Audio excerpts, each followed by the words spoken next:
നമ്മൾ കാലിൻ്റെ തള്ളവിരലിൻ്റെ ഭാഗത്ത് വേദനയും അതുപോലെ ഉപ്പൂറ്റി ആ മടമ്പ് ഭാഗത്ത് നീർക്കെട്ടൊക്കെ വന്നിട്ട് നടക്കാൻ പറ്റാത്തൊരു സ്റ്റേജിലായിട്ടാണ് കുറേയധികം പേഷ്യൻസ് വന്നിട്ടുണ്ടായിരുന്നത്. അപ്പോൾ ഇന്നത്തെ വീഡിയോയിൽ ഞാൻ സംസാരിക്കാൻ പോകുന്നത് എങ്ങനെ എത്ര പഴക്കമുള്ള ഈ യൂറിക് ആസിഡ് എത്ര എളുപ്പത്തിൽ നമുക്ക് കുറയ്ക്കാം എന്നുള്ളൊരു കാര്യത്തെക്കുറിച്ചാണ്. സ്പെസിഫൈ ചെയ്തിട്ടുള്ള ജോയിൻസിലുണ്ടാവുക. പ്രത്യേകിച്ച് ഞാൻ നേരത്തെ പറഞ്ഞ പോലെ നമ്മുടെ കാലിലെ തള്ളവിരലിൻ്റെ ഭാഗത്തായിട്ടാണ് വേദന ഉണ്ടാകുക. പക്ഷേ ഈ ആമവാദം ആണെങ്കിൽ മറ്റ് പല ജോയിൻസുകളിലും വേദന ഉണ്ടാവും, ടൈറ്റ്നസ്സും ഉണ്ടാവും. തോലോട് കൂടി നമ്മളൊരു 3 കഷ്ണം പച്ച പപ്പായ എടുക്കുക. അതിൻ്റെ അകത്തേക്ക് നമ്മളൊരു തണ്ട് ഈ കറുവപ്പട്ട ഇത് രണ്ടും നന്നായിട്ട് നമ്മളൊരു പപ്പായ ടീ പോലെ ഉണ്ടാക്കിയെടുക്കുക. ഇത് ഡെയിലി ഒരു ഗ്ലാസ് ഈ പപ്പായ ടീ കഴിക്കുന്നത് പെട്ടെന്ന് നമ്മുടെ ശരീരത്തിൽ യൂറിക് ആസിഡ് കുറയാൻ വേണ്ടിയിട്ട് വളരെ എഫക്റ്റീവ് ആയിട്ടുള്ളൊരു ട്രീറ്റ്മെൻ്റ് ആണ്.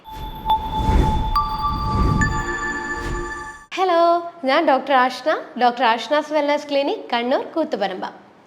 നമ്മുടെ ക്ലിനിക്കിൽ യൂറിക് ആസിഡിൻ്റെ പ്രശ്നങ്ങളായിട്ട് ഒത്തിരി അധികം ആളുകൾ വന്നിട്ടുണ്ട്. അപ്പോൾ അവരുടെ പ്രശ്നം എന്ന് പറയുമ്പോൾ ഒന്നുകിൽ നമ്മൾ കാലിൻ്റെ തള്ളവിരലിൻ്റെ ഭാഗത്ത് വേദനയും അതുപോലെ ഉപ്പൂറ്റി ആ മടമ്പ് ഭാഗത്ത് നീർക്കെട്ടൊക്കെ വന്നിട്ട് നടക്കാൻ പറ്റാത്തൊരു സ്റ്റേജിലായിട്ടാണ് കുറേയധികം പേഷ്യൻസ് വന്നിട്ടുണ്ടായിരുന്നത്. അപ്പോൾ ഇന്നത്തെ വീഡിയോയിൽ ഞാൻ സംസാരിക്കാൻ പോകുന്നത് എങ്ങനെ എത്ര പഴക്കമുള്ള ഈ യൂറിക് ആസിഡ് എത്ര എളുപ്പത്തിൽ നമുക്ക് കുറയ്ക്കാം എന്നുള്ളൊരു കാര്യത്തെക്കുറിച്ചാണ്.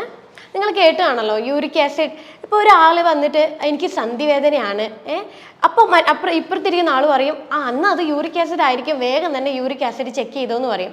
ഇത് അത്രയധികം കോമൺ ആയിട്ട് മാറിയിരിക്കുകയാണ് യൂറിക് ആസിഡ് എന്നുള്ളൊരു പ്രശ്നം. അപ്പോൾ എന്താണ് യൂറിക് ആസിഡ്? ഈ യൂറിക് ആസിഡ് എന്ന് പറയുന്നത് നമ്മൾ കഴിക്കുന്ന ഭക്ഷണത്തിൽ അടങ്ങിയിരിക്കുന്ന പ്രോട്ടീനും അതുപോലെ നമ്മുടെ ശരീരത്തിലെ കോശങ്ങളിൽ അടങ്ങിയിരിക്കുന്ന പ്രോട്ടീനും നമ്മുടെ ലിവറിൽ വെച്ച് വിഘടിച്ച് അതൊരു പ്യൂറിൻ എന്ന് പറയുന്ന ഒരു ഘടകമായിട്ട് മാറും. ഈ പ്യൂറിൻ്റെ നാച്ചുറൽ ആയിട്ടുള്ള ഒരു വേസ്റ്റ് പ്രൊഡക്റ്റ് അല്ലെങ്കിൽ ഒരു മാലിന്യമാണ് ഈ യൂറിക് ആസിഡ് എന്ന് പറയുന്നത്. അപ്പോൾ ഈ യൂറിക് ആസിഡ് നേരെ നമ്മുടെ കിഡ്നിയിലെത്തി അവിടെ നിന്ന് രക്തശുദ്ധീകരണം കഴിഞ്ഞ് മൂത്രം വഴിയാണ് ഒരു 70% യൂറിക് ആസിഡ് പുറത്തോട്ടേക്ക് പോവുക. പക്ഷേ ബാക്കിയുള്ള ഒരു 30% യൂറിക് ആസിഡ് പുറത്തോട്ടേക്ക് പോകുന്നത് നമ്മുടെ മലം വഴിയാണ്. ഈ യൂറിക് ആസിഡ് കൂടിക്കഴിഞ്ഞാൽ നമ്മൾ പറയും അയ്യോ പ്രശ്നമാണ്, അത് പെട്ടെന്ന് കുറയ്ക്കാനുള്ള കാര്യങ്ങൾ ചെയ്തോ എന്നുള്ളത്. പക്ഷേ ഈ യൂറിക് ആസിഡ് എന്ന് പറയുന്നത് എപ്പോഴും ഒരു പ്രശ്നക്കാരനല്ല. കാരണം ഇത് നോർമൽ റേഞ്ചിൽ നിൽക്കുമ്പോഴേ ഇത് നമ്മുടെ ശരീരത്തിന് ഒത്തിരി ബെനിഫിറ്റ് ആയിട്ടുള്ള ഒരു കാര്യമാണ്. അതായത് ഈ യൂറിക് ആസിഡ് ബോഡിയിലുണ്ടെങ്കിൽ നമ്മുടെ പ്രതിരോധം കൺട്രോൾ ചെയ്ത് നമ്മുടെ ഒരു പ്രതിരോധ ശേഷി നിലനിർത്തി കൊണ്ടുപോകാൻ വേണ്ടി ഒത്തിരിയധികം സഹായിക്കുന്നുണ്ട്. അതുപോലെ ഇതൊരു ഹൈലി ആൻറ്റി ഓക്സിഡൻ്റ് ആണ്.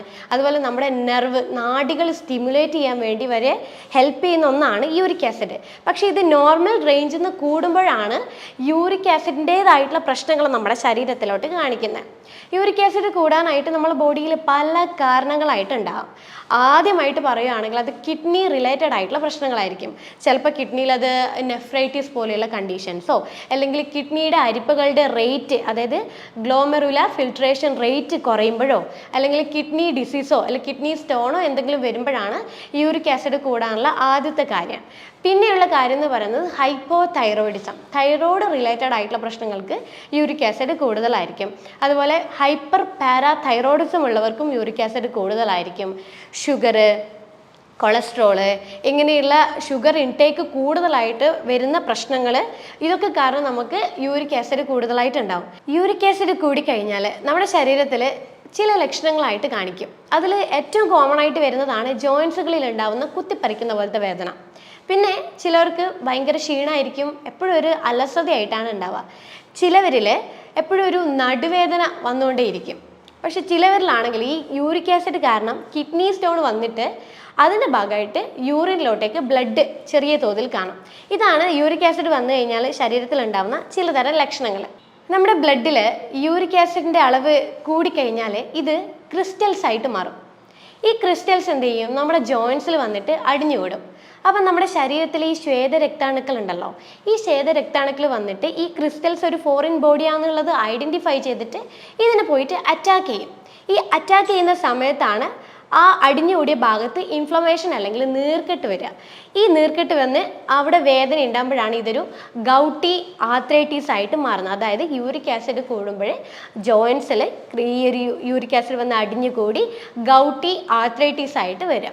ഇത് തുടക്കത്തിൽ കണ്ടുവരുന്നത് നമ്മുടെ കാലിലെ തള്ളവിരലിൻ്റെ ഭാഗത്തായിട്ടാണ് ഈ ഒരു യൂറിക് ആസിഡ് കൂടിയിട്ടുള്ള ഫസ്റ്റത്തെ വേദന ഉണ്ടാവുക. ഇതൊരു കുത്തിപ്പറിക്കുന്ന പോലത്തെ വേദനയും അതുപോലെ ഒരു മരവിപ്പൊക്കെ ആ ഒരു ഭാഗത്തായിട്ട് ഉണ്ടാവും. ഇതാണ് ഗൗട്ടി ആർത്രൈറ്റിസ് വന്നു കഴിഞ്ഞാൽ തുടക്കത്തിൽ ഉണ്ടാവുക. ചിലവർക്കിത് ഒരു 1-2 ദിവസം കൊണ്ട് മാറേണ്ടതായിരിക്കും. പക്ഷെ നമ്മൾ യൂറിക് ആസിഡ് ഉണ്ട് എന്ന് മനസ്സിലാക്കിയിട്ടും നമ്മളത് ചികിത്സിക്കാതെ ഇതൊരു 3-4 ആഴ്ചത്തോളം അത് നീണ്ടുപോകും. അങ്ങനെ ഇത് കൂടുന്നതിനനുസരിച്ച് മറ്റ് ജോയിൻസിനെ എഫക്റ്റ് ചെയ്യാൻ തുടങ്ങും. നമ്മുടെ കൈത്തണ്ടയിലൊക്കെ എഫക്റ്റ് ചെയ്യാൻ തുടങ്ങും, മുട്ടുകളിൽ എഫക്റ്റ് ചെയ്യാൻ തുടങ്ങും, ഫിംഗർ ജോയിൻസിലൊക്കെ എഫക്റ്റ് ചെയ്യാൻ തുടങ്ങും. അപ്പോൾ ഇത് കുറച്ച് സിവിയർ ആയിട്ടുള്ള കണ്ടീഷനായിട്ട് മാറും. വളരെയധികം സഹിക്കാൻ പറ്റാത്തൊരു വേദനയിലോട്ടേക്കാണ് ഇത് പിന്നീട് പോകുക. അതുകൊണ്ടാണ് നമ്മൾ എപ്പോഴും പറയുന്നത് എല്ലാ 6 മാസം കൂടുമ്പോഴും നമ്മളൊരു ബോഡി ഹെൽത്ത് ചെക്കപ്പ് ചെയ്യണം. എന്തെങ്കിലും ഒരു പ്രോബ്ലംസ് ഉണ്ടെങ്കിൽ അത് നേരത്തെ ഐഡൻറ്റിഫൈ ചെയ്ത് നമ്മളത് ചികിത്സിക്കണം എന്ന് പറയുന്നതിൻ്റെ കാര്യം. ചില ആളുകളിലാണെങ്കിൽ ഈ യൂറിക് ആസിഡ് വന്നു കഴിഞ്ഞാലും ലക്ഷണങ്ങൾ ഉണ്ടാവില്ല. അങ്ങനെയുള്ളവരാണ് ഇത് തിരിച്ചറിയാണ്ട് പോകുന്നത്. അപ്പോൾ ഇത് തിരിച്ചറിയാതെ പോകുന്തോറും ഇത് പിന്നീട് കോംപ്ലിക്കേഷൻസ് ആയിട്ടാണ് മാറാം. ഇത് കോംപ്ലിക്കേഷൻ ആവുക എന്ന് പറയുമ്പോൾ അത് ഹൃദ്രോഗവും രക്തസമ്മർദ്ദം പോലുള്ള പ്രശ്നങ്ങളിലോട്ടേക്കാണ് നീണ്ടുപോകുന്നത്. അപ്പം നമ്മളെപ്പോഴും ഏതെങ്കിലും ഭക്ഷണത്തിൽ നമ്മൾക്ക് എന്തെങ്കിലും ഡയറ്റ് മോഡിഫിക്കേഷൻ ചെയ്യുന്നുണ്ടെങ്കിൽ നമ്മൾ തീർച്ചയായും മനസ്സിലാക്കുക, കൂടുതലായിട്ട് നേരത്തെ ഞാൻ പറഞ്ഞ പോലെ കൂടുതലായിട്ട് പ്രോട്ടീൻ എന്തെങ്കിലും കഴിക്കുന്നുണ്ടെങ്കിൽ അതെപ്പോഴും മിതമായി കൊണ്ടുവരിക. അത്തരം കാര്യങ്ങളൊക്കെ നമ്മൾ എപ്പോഴും ശ്രദ്ധിച്ചിരിക്കേണ്ടതായിട്ടുള്ള കാര്യങ്ങളാണ്. പിന്നെ പറയുകയാണെങ്കിൽ സ്ത്രീകൾ ഈ പീരീഡ്സ് ആയിക്കൊണ്ടിരിക്കുന്ന സ്ത്രീകളിൽ എപ്പോഴും യൂറിക് ആസിഡ് ഒരു ബാലൻസ് ലെവലിലാണ് ഉണ്ടാവുക. കാരണം ഈസ്ട്രോജൻ എന്നൊരു സ്ത്രീ ഹോർമോൺ ഉണ്ട്. ഈ ഈസ്ട്രോജൻ എന്ന് പറയുന്ന സ്ത്രീ ഹോർമോണ് നമ്മുടെ ശരീരത്തിലേക്ക് ഉണ്ടാവുന്ന യൂറിക് ആസിഡിൻ്റെ അളവ് നിയന്ത്രിക്കുകയും അത് മൂത്രത്തിലൂടെ പുറത്തോട്ട് തള്ളിവിടാൻ വേണ്ടിയിട്ട് ഒത്തിരി അധികം ഹെൽപ്പ് ചെയ്യുന്ന ഒരു ഹോർമോണാണ് ഈസ്ട്രോജൻ. പക്ഷേ ഈ മെനോപോസ് കഴിഞ്ഞിട്ടുള്ള സ്ത്രീകൾ, അതായത് ആർത്തവ ചക്രം കഴിഞ്ഞതിന് ശേഷമുള്ള സ്ത്രീകളിലാണെങ്കിൽ ഈ യൂറിക് ആസിഡ് വളരെ കോമൺ ആയിട്ട് കണ്ടുവരുന്നുണ്ട്.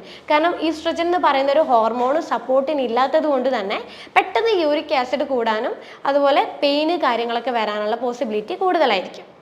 ചില ആളുകൾക്ക് ഈ യൂറിക് ആസിഡ് കൂടിക്കഴിഞ്ഞ് കഴിഞ്ഞാൽ ജോയിൻസുകളിലൊക്കെ ആയിട്ട് വേദന ഉണ്ടാവുമല്ലോ. അപ്പോൾ ചിലർക്ക് ഇത് കൺഫ്യൂഷൻ ആയിരിക്കും, ഇതെന്തോ ആമവാദത്തിൻ്റെ വല്ല പ്രശ്നങ്ങളാണോ എന്നുള്ളത്. പക്ഷെ നമുക്ക് യൂറിക് ആസിഡും ആമവാദവും തമ്മിൽ നമുക്ക് കമ്പയർ ചെയ്യാൻ കഴിയും. അതായത് ഈ യൂറിക് ആസിഡ് വന്നു കഴിഞ്ഞാൽ ഏതെങ്കിലും ഒരു സ്പെസിഫൈ ചെയ്തിട്ടുള്ള ജോയിൻസിലാണ് ഉണ്ടാവുക.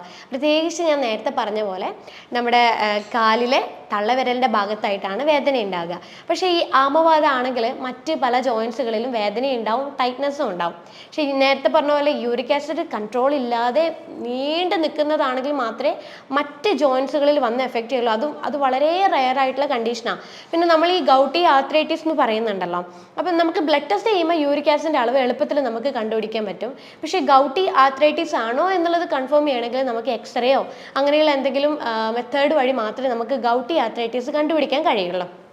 ചില കേസസിൽ യൂറിൻ അസിഡിക് ആവുന്നൊരു സ്റ്റേജ് വരാറുണ്ട്. അതായത് ഡയബറ്റിക് ആയിട്ടുള്ളവർ, അല്ലെങ്കിൽ നെഫ്രോപ്പതി ആയിട്ടുള്ള കണ്ടീഷൻസ്, പിന്നെ നമ്മൾ ഈ ഫാസ്റ്റിംഗ്, സ്റ്റാർവേഷൻ, അതായത് ഫാസ്റ്റിംഗ് ഒക്കെ ചെയ്യുമ്പോൾ, പിന്നെ ഈ വൈറ്റമിൻ സി അടങ്ങിയ ഭക്ഷണങ്ങൾ നമ്മൾ കഴിക്കാതിരിക്കുമ്പോൾ, ഇത്തരം സ്റ്റേജസ് ഒക്കെ വരുമ്പോൾ നമ്മൾ യൂറിൻ അസിഡിക് ആയിട്ട് മാറും. അപ്പോൾ ഈ യൂറിൻ അസിഡിക് ആയിട്ട് മാറുമ്പോൾ ഈ പുറത്തോട്ടേക്ക് പോകേണ്ട, മൂത്രം വഴി പുറത്തോട്ടേക്ക് പോകേണ്ട യൂറിക് ആസിഡ് പുറത്തോട്ട് പോവാതെ ഇത് കിഡ്നിയിൽ അടിഞ്ഞുകൂടി കിഡ്നി സ്റ്റോൺ വരാനുള്ള ചാൻസസ് കൂടുതലാണ്. അപ്പോൾ ഈ കിഡ്നി സ്റ്റോൺ നമുക്ക് ഈ അസിഡിക് കാരണം ഉണ്ടാകുന്ന കിഡ്നി സ്റ്റോൺ നമുക്ക് എളുപ്പത്തിൽ മാറ്റാൻ പറ്റും. നമ്മൾ യൂറിൻ ഒന്ന് ആൽക്കലൈൻ ആക്കി മാറ്റുവാണെങ്കിൽ പെട്ടെന്ന് ഈ കിഡ്നി സ്റ്റോൺ മൂത്രം വഴി പുറത്തോട്ടേക്ക് പോകുന്നതാണ്. അപ്പോൾ ഈ യൂറിക് ആസിഡ് കൊണ്ടുണ്ടാകുന്ന ഈ ഒരു ബുദ്ധിമുട്ട് നമുക്ക് പെട്ടെന്ന് യൂറിൻ അസിഡിക് ആക്കി ആൽക്കലൈൻ ആക്കി മാറ്റിയിട്ട് നമുക്ക് കുറയ്ക്കാൻ കഴിയും. യൂറിക് ആസിഡ് ഉള്ളവർ ശ്രദ്ധിക്കേണ്ടതായിട്ടുള്ള കുറേ അധികം കാര്യങ്ങളുണ്ട്. നമ്മളിപ്പം ചില ആരോഗ്യ പ്രശ്നങ്ങൾ കൊണ്ടുണ്ടായതായിരിക്കാം, അല്ലെങ്കിൽ ചിലപ്പോൾ നമ്മുടെ ലൈഫ് സ്റ്റൈൽ ഉണ്ടാകുന്ന പ്രോബ്ലംസ് കൊണ്ടായിരിക്കാം, അല്ലെങ്കിൽ നമ്മൾ വാട്ടർ കണ്ടൻറ്റ് നമ്മൾ ശരീരത്തിൽ മെയിൻറ്റെയിൻ ചെയ്യാത്തത് കൊണ്ടായിരിക്കാം. ഇത് ഏതെങ്കിലും ഒരു കാരണങ്ങൾ കൊണ്ടായിരിക്കും നമുക്ക് യൂറിക് ആസിഡ് നമ്മുടെ ശരീരത്തിൽ ഉണ്ടാകുന്നത്. അപ്പോൾ എങ്ങനെ യൂറിക് ആസിഡ് ഉള്ളവർ ഏത് രീതിയിൽ നമ്മൾ യൂറിക് ആസിഡ് കുറയ്ക്കാനുള്ള കാര്യങ്ങൾ ശ്രദ്ധിക്കണം എന്നുള്ളത് ഞാനൊന്ന് ഡീറ്റെയിൽ ആയിട്ട് പറഞ്ഞുതരാം. അതിൽ ആദ്യം നമ്മൾ ശ്രദ്ധിക്കേണ്ട കാര്യമാണ് ഹൈഡ്രേഷൻ. അതായത് നമ്മുടെ ശരീരത്തിൻ്റെ വെയ്റ്റിനനുസരിച്ചിട്ടുള്ള ഹൈഡ്രേഷൻ നമ്മൾ നിലനിർത്തേണ്ടത് നിർബന്ധമായിട്ടുള്ളൊരു കാര്യമാണ്. കാരണം നമ്മുടെ കിഡ്നിയിൽ വെച്ചിട്ടാണ് നമ്മുടെ രക്തശുദ്ധീകരണം നടക്കുന്നത്. രക്തശുദ്ധീകരണം നടക്കുന്നതിൻ്റെ ഭാഗമായിട്ട് നമ്മുടെ ശരീരത്തിൽ വേണ്ടാത്തതായിട്ടുള്ള കൂടുതലായിട്ടുള്ള കാര്യങ്ങളൊക്കെ നമ്മൾ മൂത്രം വഴിയാണ് പുറത്തോട്ടേ പോവുക. അപ്പോൾ യൂറിക് ആസിഡ് കൂടുതലുള്ള ആൾക്കാർ വെള്ളത്തിൻ്റെ അളവ് നിർബന്ധമായിട്ടും നിലനിർത്തേണ്ടത് ആവശ്യമായിട്ടൊരു കാര്യമാണ്. അതായത് 20 കിലോന് 1 ലിറ്റർ എന്നുള്ളൊരു കണക്കിന് നമ്മൾ വെള്ളത്തിൻ്റെ അളവ് നിലനിർത്തുക. എങ്കിൽ മാത്രമേ നമുക്ക് ഈ യൂറിക് ആസിഡ് മൂത്രം വഴി നമുക്ക് പുറത്തോട്ട് കൊണ്ടുവരാൻ കഴിയുള്ളൂ. രണ്ടാമത്തേതായിട്ടുള്ള കാര്യം എന്ന് പറയുന്നത് നമ്മുടെ ശരീരത്തിന് ഒത്തിട്ടുള്ള ഭാരം നമ്മൾ നിലനിർത്തുക എന്നുള്ളൊരു കാര്യമാണ്. അതായത് നമ്മുടെ BMI സ്റ്റാർട്ട് ചെയ്യുന്നത് 18 എന്നാണ്. 18 തൊട്ട് 24-നുള്ളിലുള്ള BMI ആണ് നമ്മുടെ എപ്പോഴും ശരീരത്തിന് ആവശ്യമായിട്ടുള്ളത്. അപ്പോൾ ഇതിൽ കൂടുതലായിട്ട് വരുന്ന BMI, അതായത് ഓവർ വെയ്റ്റ്, ഒബേസിറ്റി, അമിതവണ്ണം, ഇങ്ങനെയുള്ള കണ്ടീഷൻസ് വരുമ്പോഴേ നമ്മുടെ ശരീരത്തിൽ ഗ്ലൂക്കോസിൻ്റെ പ്രൊഡക്ഷൻ കൂടാൻ തുടങ്ങും. ഈ ഗ്ലൂക്കോസിൻ്റെ പ്രൊഡക്ഷൻ കൂടാൻ തുടങ്ങുമ്പോഴേ ശരീരത്തിൽ സ്വാഭാവികമായിട്ടും ഫാറ്റ് വന്ന് അടിഞ്ഞുകൂടുകയും ഇത് ഫാറ്റി ലിവർ എന്നുള്ളൊരു കണ്ടീഷനിലോട്ടേക്ക് ഷിഫ്റ്റ് ചെയ്യും. ഈ ഫാറ്റി ലിവർ നേരത്തെ ഞാൻ പറഞ്ഞല്ലോ, കാരണങ്ങളിൽ ഫാറ്റി ലിവർ കൊണ്ടും നമുക്ക് യൂറിക് ആസിഡ് വരാമെന്നുള്ളത്. അപ്പോൾ നമ്മളെ ഭക്ഷണത്തിൻ്റെ അകത്ത് കലോറി കൂടിയ ഭക്ഷണങ്ങളോ അല്ലെങ്കിൽ ഹൈ ഫാറ്റ് അടങ്ങിയ ഭക്ഷണങ്ങൾ നമ്മൾ കഴിക്കുമ്പോഴോ ഈ ശരീരത്തിൽ ഗ്ലൂക്കോസ് പ്രൊഡക്ഷൻ കൂടുകയും അതുമൂലം ഇൻസുലിൻ്റെ അളവ് കൂടുകയും ഇൻസുലിൻ റെസിസ്റ്റൻസ് ആയിട്ടുള്ള കണ്ടീഷൻസ് ആയിട്ടുള്ള ഫാറ്റി ലിവർ, ഡയബറ്റിക് ഇങ്ങനെയുള്ള പ്രശ്നങ്ങൾ നമ്മളെ ശരീരത്തിൽ തുടങ്ങിക്കഴിഞ്ഞാൽ ശരീരത്തിൽ യൂറിക് ആസിഡിൻ്റെ അളവ് സ്വാഭാവികമായിട്ടും കൂടും.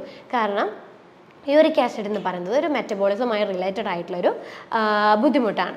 അപ്പോൾ നമ്മൾ ശരീരത്തിന് ഒത്തിട്ടുള്ളൊരു ഭാരം നിലനിർത്താൻ വേണ്ടിയിട്ട് നമ്മൾ ശ്രദ്ധിക്കുക. മൂന്നാമത്തെ മെത്തേഡ് എന്ന് പറയുന്നത് നമുക്ക് ആപ്പിൾ സൈഡർ വിനേഗർ. ഈ ആപ്പിൾ സൈഡർ വിനേഗർ എന്ന് കേൾക്കുമ്പോൾ വിനേഗർ ആയതുകൊണ്ട് നമുക്കിത് അസിഡിക് ആവില്ലേ, യൂറിക് ആസിഡിൻ്റെ പ്രശ്നമാവില്ലേ എന്ന് നമ്മൾ പൊതുവെ ചിന്തിക്കും. പക്ഷെ അങ്ങനെയല്ല.